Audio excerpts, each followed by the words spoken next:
Muito bem, então a segunda aula desse curso, Spinoza podem os afetos, será dedicada à segunda parte da ética, à ideia de mente e corpo.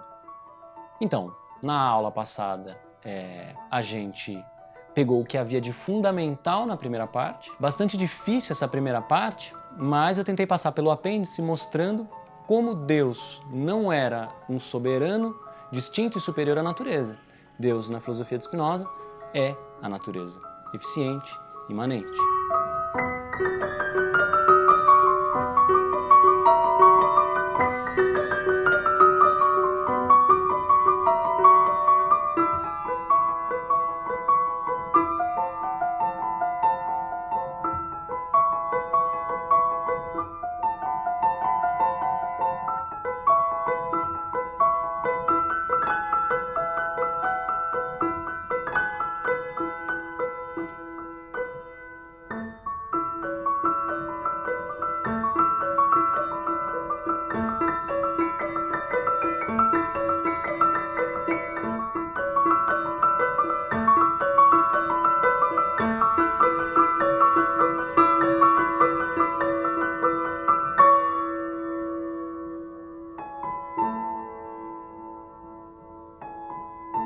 Muito bem, para a gente começar essa segunda parte, a gente precisa pensar uma coisinha a mais.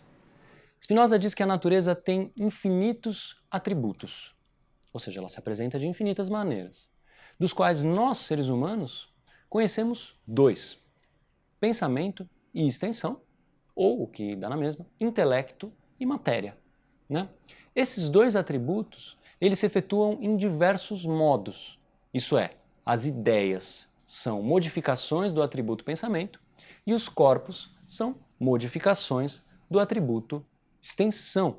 Ou seja, a natureza ela é una, ela é uma substância que se apresenta em infinitos atributos, dos quais nós conhecemos dois, intelecto e extensão. O intelecto se modifica em ideias, a extensão se modifica em corpos. Percebam? Um monismo expressivo é como a gente chama isso, né? Uno, porém múltiplo, se apresentando de variadas maneiras. Por que a gente chega então a um tema dessa aula como sendo mente e corpo? Porque a mente é a parte humana, digamos assim, e não só humana, mas da natureza, como sendo o atributo pensamento, e o corpo como sendo o atributo extensão. A questão dos afetos ainda não apareceu, mas para parafrasear o próprio Spinoza, Spinoza diz no breve tratado que a gente precisa chegar o mais rápido possível nessa noção de Deus como ontologia do necessário, e eu, parafraseando ele, todos digo que a gente está tentando nesse curso chegar o mais rápido possível nos afetos. Então, me perdoem passar pela primeira e segunda parte da ética, mas é absolutamente necessário. Então vamos lá, corpo e mente? Então vamos começar pela mente. E a primeira pergunta que eu faço, então, e respondo ela com a ética, é: o que é uma ideia? Uma ideia, em primeiro lugar, a gente encontra lá na ética como sendo uma realidade enquanto modificação do atributo pensamento. Acabei de falar dela, né? Ideia dei, né? A natureza se modifica através de ideias. Num segundo momento, a ética vai colocar que uma ideia é também uma realidade enquanto expressão da extensão. Ou seja, é uma realidade enquanto ideia de corpo. A gente vai ver isso. As ideias são ideias também das extensões.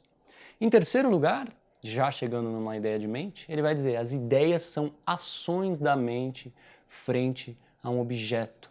A mens humana, a mente humana, é uma ação frente a determinados objetos. As ideias são criações dessa mente humana. Tá? Em quarto lugar, um axioma da segunda parte, que ele diz: o homem pensa. A mente cria ideias. A ideia de actus mentis em Spinoza é: o homem pensa naturalmente, né? É da natureza humana pensar. Bem diferente de Descartes, onde ele precisa concluir isso de alguma forma para então fundar a sua filosofia, né?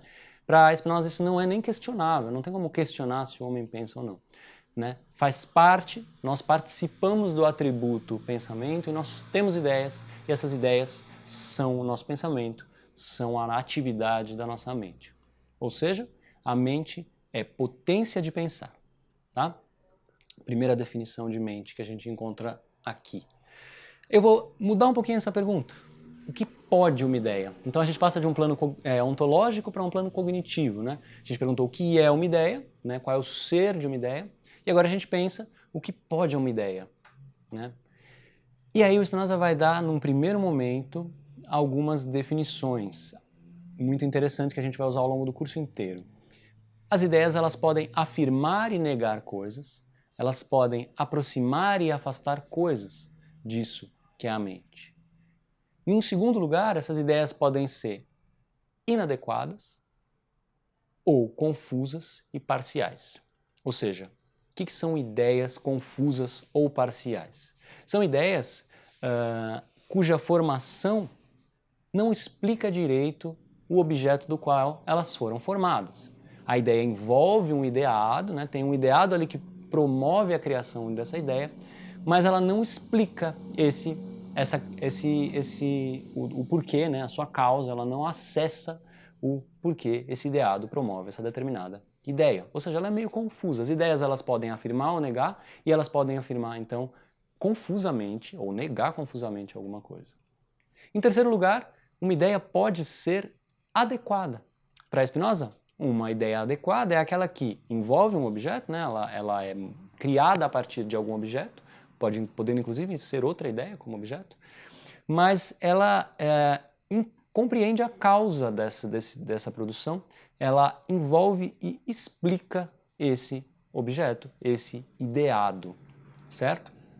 Então, num plano ontológico, as ideias são atividades da mente humana, a mente humana é a potência de pensar. Num plano cognitivo, as ideias podem afirmar ou negar confusamente ou adequadamente, inadequadamente ou adequadamente. Tá? Vou passar agora para uma pergunta outra. Essa aula inteira a gente vai ficar se fazendo perguntas absolutamente fundamentais, que são, agora, o que é o humano? O que é o ser humano? Né? E aí existe uma definição bastante clássica, né, da filosofia aristotélica, né? Animal racional. Para Spinoza essa definição não serve, porque, como vimos, as ideias podem ser confusas, né? As ideias, elas não são absolutamente racionais no sentido que o Spinoza vai caracterizar a razão mais para frente.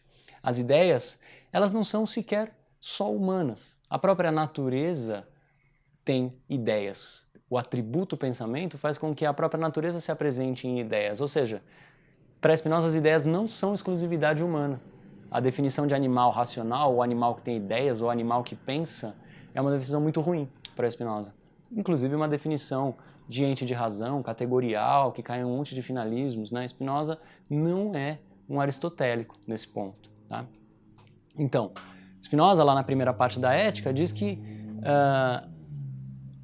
o ser humano ele não pode ser uma substância, no sentido de que ele não pode ser como Deus, né? Ou como a natureza.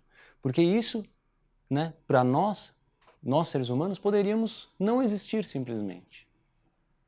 Ou seja, a resposta de Spinoza é a mesma, a gente vai poder falar disso com mais calma ainda, mas a resposta de Spinoza para o que é o ser humano, ela é a mesma para todo tipo de coisas singulares. Os seres humanos, nessa primeira resposta, eles são modos do ser. São maneiras de ser.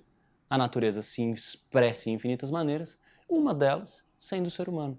Olha que resposta interessante, uma resposta muito ampla, que evita qualquer tipo de saia justa no sentido de tentar cair em preconceitos e questões assim, né? Isso não significa que tudo seja igual, isso não significa que o ser humano seja exatamente igual a todas as outras coisas, mas isso significa, ao contrário, que as coisas se distinguem de outras maneiras. As coisas não se distinguem por serem modos, as coisas se distinguem ainda em algum outro campo, né? Não é por uma definição nominal, mas pela constituição singular que as coisas se distinguem.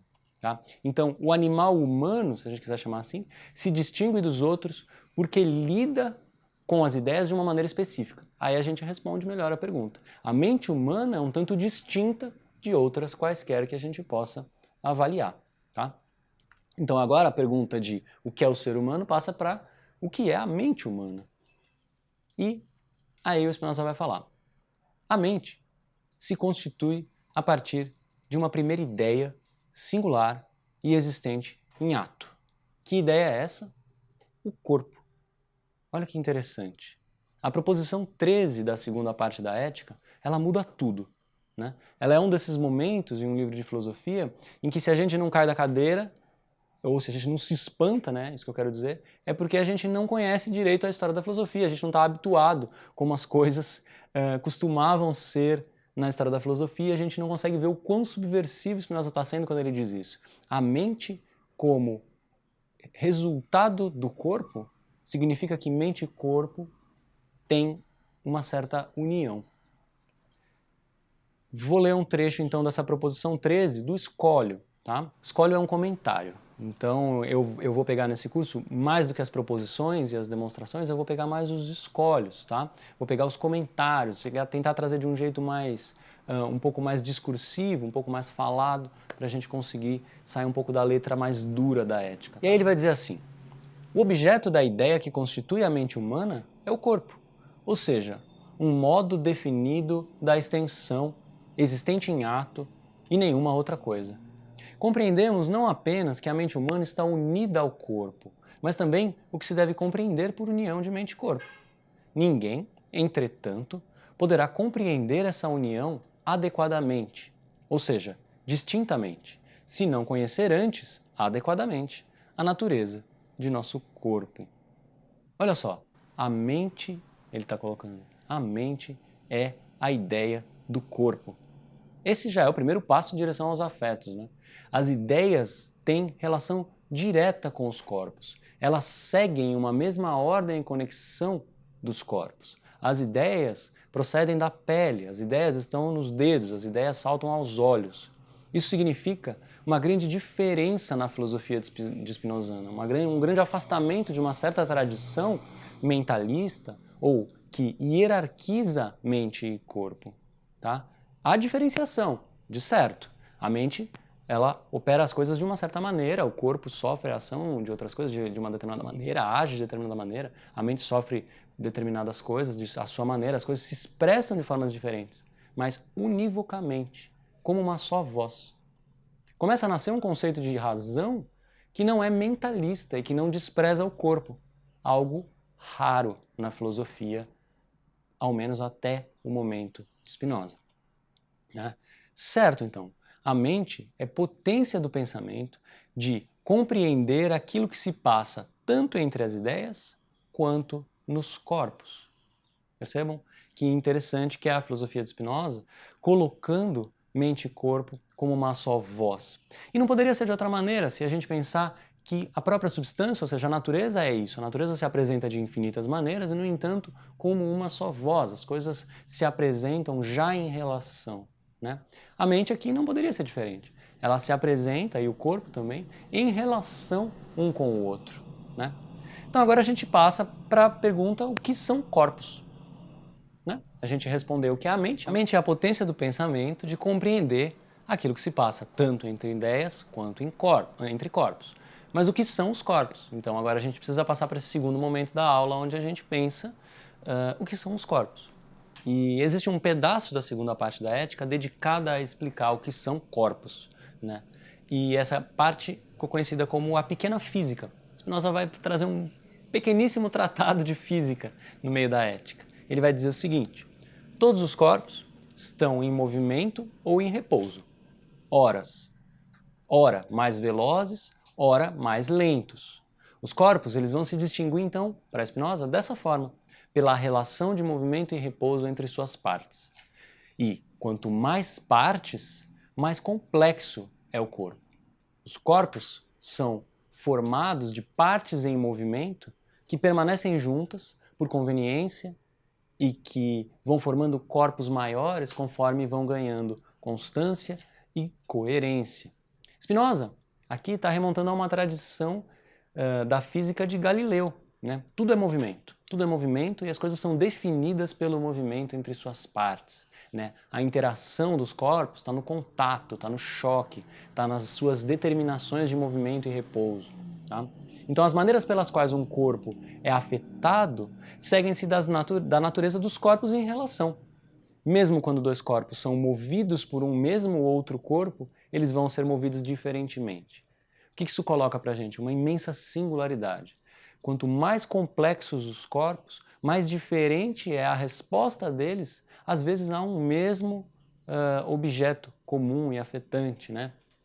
Reparem, então, esse campo interessante que Spinoza colhe na física, de uma absoluta singularidade. Pensem no corpo humano, então, como algo muito complexo, né? Pensem em todas as partes que esse corpo possui, essas relações de movimento e repouso entre si, e pensem que, então, de uma absoluta singularidade. Cada corpo é absolutamente singular porque é muito complexo. O corpo humano é uma coisa qualquer que se diferencia, mas se diferencia pela sua complexidade, pela sua formação, né? E essa diferenciação se dá principalmente na relação entre mente e corpo, né? Spinoza não coloca o homem como exceção à natureza. O homem não é radicalmente diferente da natureza. O homem é natureza, de uma forma distinta. As coisas se distinguem umas das outras, né? Mas o ser humano, ele é parte da natureza e tem especificidades. As duas coisas não se opõem, né? Ele é tão diferente quanto complexo. Quanto mais as coisas têm partes, quanto mais essas relações são complexas, mais distintas são essas coisas. Ou seja, o corpo humano, o ser humano, é uma coisa qualquer, no entanto muito distinta. Percebam aqui uma certa colocação de um ser humano no meio da natureza, dentro da natureza. O ser humano não está afastado da natureza. Nem Deus está afastado dela, que dirá o ser humano, né? Vamos passar então para essa relação tão distinta no ser humano, e isso Spinoza não vai negar, né? A relação entre mente e corpo. A nossa mente é muito distinta das outras que a gente consegue observar. Então eu vou ler um trechinho da mesma proposição, a proposição 13, e o escolho dela, né? Para determinar em que a mente humana difere das outras e em que lhes é superior, é necessário que conheçamos, como dissemos, a natureza de seu objeto. Isso é, a natureza do corpo humano. Quanto mais um corpo é capaz, em comparação com os outros, de agir simultaneamente sobre um número maior de coisas, ou de padecer simultaneamente de um número maior de coisas, tanto mais sua mente é capaz, em comparação com outras, de perceber simultaneamente um número maior de coisas. O que ele está dizendo? Ele está dizendo o seguinte: a mente é potência de pensar de um corpo que tem uma potência de agir. Mente e corpo, então, estão relacionados de forma que quanto mais o corpo é afetado, mais a mente é afetada, né? Sendo o corpo humano extremamente complexo, ele é capaz de ser afetado por uma infinidade de maneiras, né? Quanto mais complexo, mais maneiras. E a mente, então, é também extremamente complexa, porque é a ideia desse corpo. Ou seja, percebam, Spinoza está colocando a mente humana como sendo mais complexa porque está ligada a um corpo mais complexo. O corpo humano é formado de tal maneira complexa que a mente se torna complexa em igual medida. O fundamental aqui, então, é perceber que não há uma hierarquia posta. Não há uma hierarquia entre homem e natureza. Homem é natureza, e esse vai ser o tema da nossa próxima aula, na questão dos afetos. Mas aqui, o que nos interessa agora é a mente e o corpo, não há hierarquia entre mente e corpo. Ele está colocando as coisas numa horizontalidade tal que quanto mais o corpo é afetado, mais a mente é afetada e vice-versa. As coisas estão simultaneamente acontecendo e elas estão referidas uma à outra, né? A mente não padece daquilo que se passa no corpo e também não constrange o corpo a obedecer. Isso é a tradição da filosofia inteira foi montada na ideia de que a razão é atrapalhada pelo corpo, ou de que a razão comanda o corpo. Spinoza está falando de jeito nenhum, isso não é possível. O corpo não padece da ação da mente e também não atrapalha a mente a pensar. Corpo e mente agem e padecem juntos, ainda que de maneiras diferentes, né? Um determinado afeto se expressa de determinada forma na mente e de determinada forma no corpo. Se eles são distintos, são atributos distintos, eles remontam a uma substância única, ou seja, eles estão juntos. Não há dualismo em Spinoza. Essa é a diferenciação de Spinoza e de sua filosofia em relação à tradição, uma primeira aqui. Uma segunda, né, já que vimos também um Deus como ontologia do necessário, aqui não há dualismo, uma segunda grande diferença, né? Há apenas uma substância, natureza, que produz sobre infinitos modos, dois que se diferenciam, mas que expressam-se conjuntamente, que estão unidas. Tá? Agora a gente passa para a gente volta para a mente e vai começar a pensar as ideias como produto dos corpos. Spinoza, ao longo da Ética, ele nos apresenta 3 tipos de ideias, tá? E que a mente produz a partir do seu encontro com os corpos. As ideias afecções, as ideias noções e as ideias essências. A gente vai ter a chance de passar por essas 3 ao longo do curso, essência um pouco menos, mas na aula de hoje eu queria ficar na ideia de afecção. Quando a gente começar a falar de alegria lá no final do curso, a gente vai falar da ideia noção. Por enquanto, vamos entender, para concluir a aula de hoje, o que é esse primeiro tipo de ideias? Ideias afecção. Cuidado com a palavra, primeiro de tudo. Afecção é um pouquinho diferente de afeto. Então, primeiro vamos entender o que é a ideia afecção. Elas têm uma relação, as duas coisas, e a gente vai ver com calma. Mas vamos perguntar primeiro o que é a afecção, depois a gente entende o que é o afeto. Tá? Uma afecção é uma ideia produzida a partir do efeito de um corpo sobre o outro, ou, no caso, um corpo sobre o nosso. A afecção é o recorte instantâneo que a mente faz a partir do que se passa com o corpo.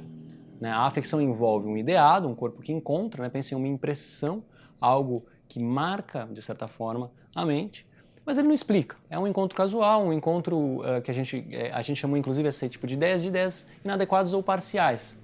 As ideias afecção são como imagens ou representações de corpos exteriores sobre os nossos. Então, esse é o primeiro e mais simples tipo de ideia que o Spinoza vai trazer.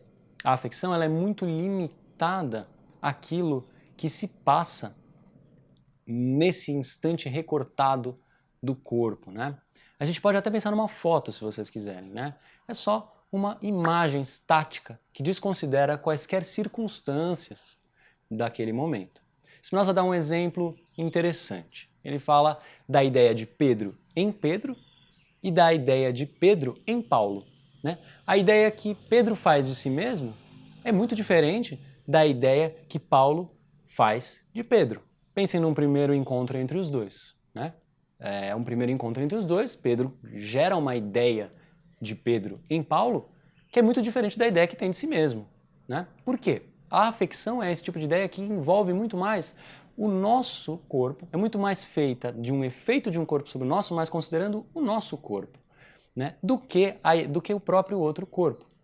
Ou seja, a ideia que Paulo tem de Pedro depende mais do corpo do Paulo do que de Pedro, na verdade. É isso que nós está dizendo. As ideias que temos dos corpos indicam mais a constituição do nosso corpo do que a natureza dos corpos externos. Se Paulo não gosta de Pedro, por exemplo, eles têm lá esse primeiro encontro e Paulo fala, nossa, esse Pedro é um mala. Significa realmente que Pedro é um mala? Será?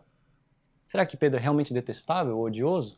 Provavelmente isso envolve o estado de Paulo, não é mesmo? Isso envolve uma relação, com certeza, mas envolve principalmente como Paulo está. Suponhamos que Paulo não tenha dormido bem e que Pedro esteja hiperativo, falando alto e dando tapinhas nas costas. O resultado vocês imaginam. Mas, percebam, a ideia que Paulo fará de Pedro tem muito, nesse primeiro momento, tem muito da própria disposição de Paulo nesse encontro. Ou seja, as afecções, esse primeiro encontro, esse encontro rápido, esse recorte, essa representação, ela é muito composta por uma parte muito significativa do corpo afetado. E por isso é muito parcial, muito confusa e pouco relacional, pouco essencial. Tá? E aí a gente pergunta, bom, tá, a gente respondeu o que é uma afecção, mas agora a pergunta se torna, o que pode uma afecção? Spinoza coloca esse primeiro tipo de ideias como o tipo de ideias mais simples, mas elas podem alguma coisa, e podem coisas importantes. A primeira coisa, a memória. Nós só temos a capacidade de lembrar das coisas porque, ao encontrá-las, nós somos capazes de formar imagens dessas coisas. Ou seja, a primeira potência da afecção, da ideia afecção, é a memória. Ideias que se concatenam pelo encontro que nós fazemos com os corpos. A linguagem surge daí, para Spinoza. Ele dá o exemplo da maçã. Ele fala, quando eu digo maçã, vocês todos pensam em uma fruta vermelha, talvez, pode ser verde. Depende. Então percebam, nesse exemplo da maçã, inclusive a gente pode retomar o exemplo de Pedro e Paulo. A afecção produz uma ideia de maçã em cada um de nós. No entanto, produz uma ideia de maçã muito presa àquele tipo de primeiros encontros que a gente fez com esses frutos. Eles podem ser de muitas maneiras. Uns vão imaginar uma maçã vermelha, outros uma maçã verde, outros uma maçã grande, outros uma maçã pequena, né? A questão é, a memória é uma capacidade que a gente tem de passar das coisas às imagens e vice-versa, sempre considerando a constituição de cada corpo, né? O Spinoza dá um outro exemplo muito bom. Ele fala, pensem em um soldado e um agricultor andando no campo. Então, eles estão andando lá e aí eles veem um rastro de uma cavalaria que passou por ali, um cavalo que passou por ali. O soldado logo fala, nossa, deve ter sido aqui a escolta de um imperador, ou pelo menos um exército que passou com sua cavalaria por aqui. Já o agricultor fala, não, você está viajando. Provavelmente isso aqui deve ter sido alguém que está fazendo um arado, passou um cavalo arrastando um arado aqui e vão plantar alguma coisa. Percebam? Uma mesma informação, um mesmo objeto, produz em cada corpo, de acordo com a sua memória, de acordo com as suas ideias de afecção, um resultado diferente, né? Ou seja, a mente, nesse primeiro estágio, como memória, ela se lembra, mas ela se lembra em acordo com as suas afecções. Tá? A segunda potência da mente é a imaginação. Né? Segunda potência da mente enquanto afecção. Tá? Ideias afetivas, imaginação. O que são essas ideias afetivas como imaginação? Elas são a capacidade de restituir à mente um corpo ausente. Resgatar uma imagem que nós formamos nos encontros passados e trabalhar ativamente com essas imagens. Na primeira aula, inclusive, a gente falou de modos imaginativos, né? Como esses modos imaginativos eles geram problemas, né? A gente pergunta então, será que a imaginação é capaz de conhecer alguma coisa? A imaginação é um conhecimento para Spinoza? E a resposta é sim, mas é o tipo de conhecimento mais simples. Spinoza considera a imaginação como sendo o primeiro gênero de conhecimento. Por quê? Porque para Spinoza conhecer é conhecer pelas causas. E se a imaginação é um fruto das afecções, que como vimos são ideias muito parciais, então a imaginação trará respostas muito parciais e conhecerá muito pouco daquilo que aconteceu. Então a imaginação é um conhecimento muito perigoso para Spinoza. Se a gente se pergunta, será que a imaginação é necessariamente impotente? Ela não é um conhecimento? Aí a resposta é não. A imaginação é um tipo de conhecimento, é uma atividade da mente muito importante. E o Spinoza, então, ele vai fornecer um bom critério para o uso da imaginação. Ele vai falar o seguinte, e eu cito o escolho da proposição 17. Se a mente, quando imagina coisas inexistentes, como se lhe estivessem presentes, soubesse, ao mesmo tempo, que essas coisas não existem, ela certamente atribuiria essa potência de imaginar não a um defeito de sua natureza, mas a uma virtude. Ou seja, a imaginação só se torna um problema quando é tomada por realidade, quando não é submetida a um outro tipo de conhecimento, que o Spinoza vai chamar de razão. A imaginação solta, ela começa a criar explicações preconceituosas e problemáticas. Não há problema quando a imaginação é usada de alguma forma interessante. Não há problema quando a gente sabe que está imaginando. Quando a gente sabe que está imaginando, aí tudo bem. Spinoza considera a imaginação uma potência. E um bom exemplo é a ideia de hipótese. A ciência trabalha com hipóteses. A gente formula uma hipótese. Então, por que a maçã cai? E aí se formula uma hipótese. É porque deve ter uma força gravitacional. Depois a gente testa isso, né?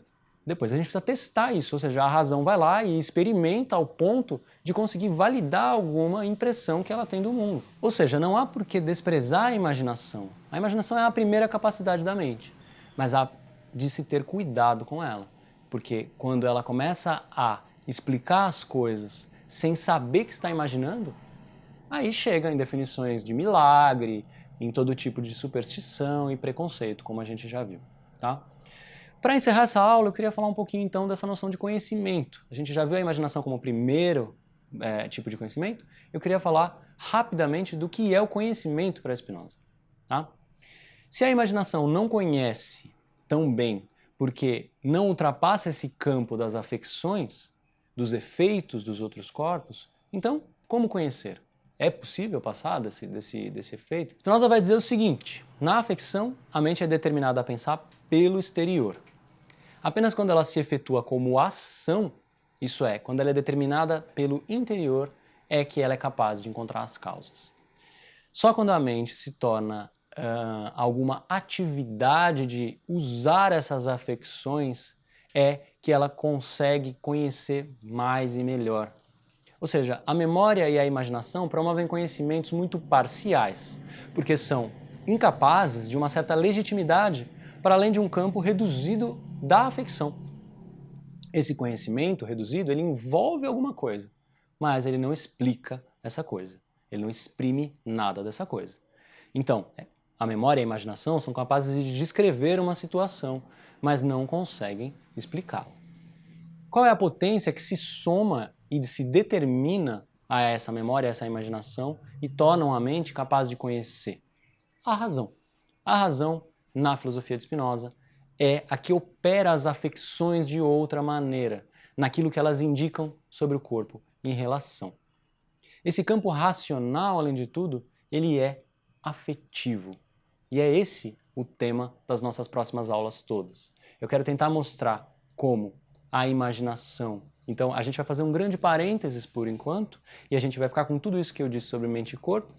A gente vai parar para falar o que são afetos e vai ficar 2 partes falando de afetos. Mas o que eu quero mostrar ao longo desse curso é como a imaginação associada à tristeza é um perigo e como a razão é afetiva e alegre por excelência. Essa é a ideia do curso como um todo. Tá? Então, da mesma forma como Spinoza trouxe uma maneira radicalmente de pensar Deus, ele vai trazer uma maneira radicalmente diferente de pensar a mente. Mente e corpo precisam ser considerados em conjunto, mas eles precisam ser considerados também pela perspectiva dos afetos. Se a mente não encontrar o corpo, se a mente não experimentar os próprios afetos, se a mente não se ligar a eles, aí não vai servir de nada. Um conhecimento frio, uma razão fria, não é de toda maneira mais interessante do que a imaginação. A mente mais brilhante não sabe o que pode um afeto, se ela não souber encontrá-lo, se ela desprezá-lo, se ela colocar-se a despeito deles. Para encerrar, trago uma poesia que traz um pouco dessa ideia. Ela se chama Retornos e é de uma poetisa chamada Wisława Szymborska. Voltou. Não disse nada, mas estava claro que teve algum desgosto. Deitou-se vestido, cobriu a cabeça com o cobertor, encolheu as pernas. Tem uns 40 anos, mas não agora. Existe, mas só como na barriga da mãe, na escuridão protetora, debaixo de 7 peles. Amanhã fará uma palestra sobre a homeostase na cosmonáutica metagaláctica. Por ora, dorme, todo enroscado.